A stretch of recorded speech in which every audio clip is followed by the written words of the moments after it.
బహిష్కరించారంటున్నారు కదా. అవును, ఈ దేశంలో ఎందుకు చేయకూడదు? చేయాలి. క్రైస్తవ సంఘ పక్షంగా నేను వ్యక్తిగతంగా యేసు ప్రభుని నమ్ముకున్న వాడిగా ఇలాంటి మోసగాళ్లను నమ్మకండి అని చెప్తున్నాను, డైరెక్ట్గా చెప్తున్నాను.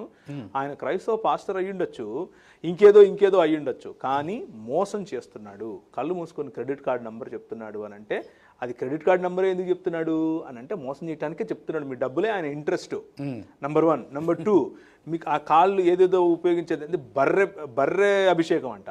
బర్రె అభిషేకం ఏంటి రా నాయన? కొంచెం అండ్ ఫాలో అయ్యే వాళ్ళకన్నా బుద్ధి ఉండాలి కదా. 66 పుస్తకాలు ఉన్న బైబిల్ మీ చేతిలో ఉంది, చూడండి ఎక్కడన్నా బర్రె అభిషేకం కనిపిస్తుందేమో చెప్పండి. ఆ బర్రె ఇది కొత్తదండి, ఇది కొత్తది. బర్రె అభిషేకం అంట, ఇది కొత్తది.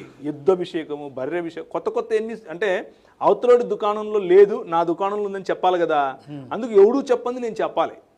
అది ఇక్కడ కూడా వచ్చేసింది మా దాంట్లో కూడా. కాబట్టి ఉన్నది చెప్తున్నాను, డైరెక్ట్గానే చెప్తున్నాను. అది తప్పు, 100% ఒరే బాబు మీరు రాజుని చేసుకుంటున్నారు, మీరు రాజుని చేసుకుంటే వాడు రథం ఎక్కి నీ పిల్లలు వెనకాల వాడి బట్టలు రుత్తుకొని పరిగెట్టడానికి మిమ్మల్ని చేస్తాడరా అని దేవుడు చెప్పాడు. ప్రభువుని దాని ఉంటారు నిర్గమకాండంలో చెప్పాడు, మొదటి రాజుల్లో చెప్పాడు, సమూయేలు గ్రంథంలో చెప్పాడు.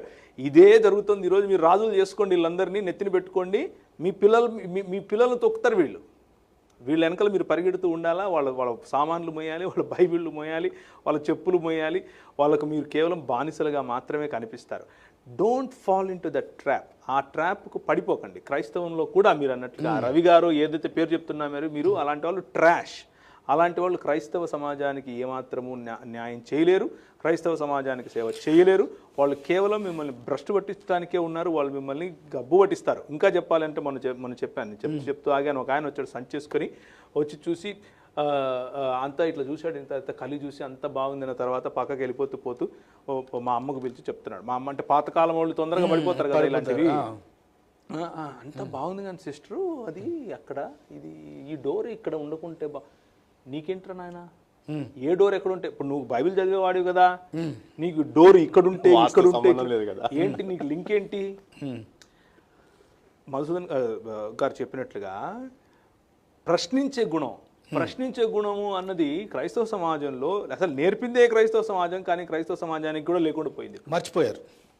జ్వరం వస్తే టాబ్లెట్ కూడా వేసుకోవద్దని చెప్తున్నారు ఈ మధ్య. అటువంటి దౌర్భాగ్యపు స్థితిలోనికి వెళ్ళకండి, అది ప్రేయర్ చేసుకోండి, హాస్పిటల్కి వెళ్ళకూడదు, తగ్గిపోతుంది.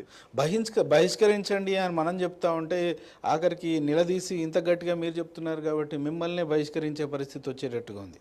ఎందుకంటే మిమ్మల్నే కాదు, రక్షణ టీవీని కూడా బహిష్కరించే పరిస్థితి ఉంది. కాబట్టి ఉన్నది ఉన్నట్టుగా చెప్పాల్సిన బాధ్యత మనకుంది, మనం తప్పకుండా చెప్తాం.